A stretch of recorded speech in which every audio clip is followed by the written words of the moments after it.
உச்சநீதிமன்ற உத்தரவுப்படி பச்சையப்பன் அறக்கட்டளையை நிர்வகிக்க அறங்காவலர் குழு தேர்தல் நடத்தப்பட வேண்டும் என தமிழ்நாடு பல்கலைக்கழக ஆசிரியர் சங்கத்தினர் கோரிக்கை விடுத்துள்ளனர். சென்னை பத்திரிகையாளர் மன்றத்தில் செய்தியாளர்களை சந்தித்த சங்க துணைத் தலைவர் பசுபதி கூறுகையில், அறக்கட்டளை செயலாளர் துரைக்கண்ணுவை பதவி நீக்கம் செய்ய வேண்டும் எனவும் தெரிவித்தார். மேலும் துரைக்கண்ணு 132 பணி நியமனங்களை உருவாக்கி பேராசிரியர்களை நியமிக்க உள்ளதாகவும் இதற்கு தமிழ்நாடு அரசு ஒப்புதல் வழங்கக்கூடாது எனவும் தெரிவித்தார்.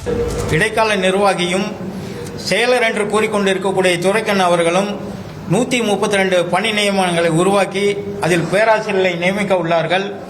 அந்த நியமனங்களை தமிழக அரசு ஒப்புதல் வழங்கக்கூடாது என்றும் அந்த நியமனங்களுக்குரிய அடிப்படை முன்னேற்பாடுகளை தடுத்து நிறுத்த வேண்டும் என்பதையும் அதில் ஊழல்கள் முறைகேடுகள் நடப்பதாக செய்திகள் வந்து கொண்டிருக்கின்றன என்பதையும் இந்த ஊடகத்தின் வாயிலாக தெரிவித்துக் கொள்கிறோம்.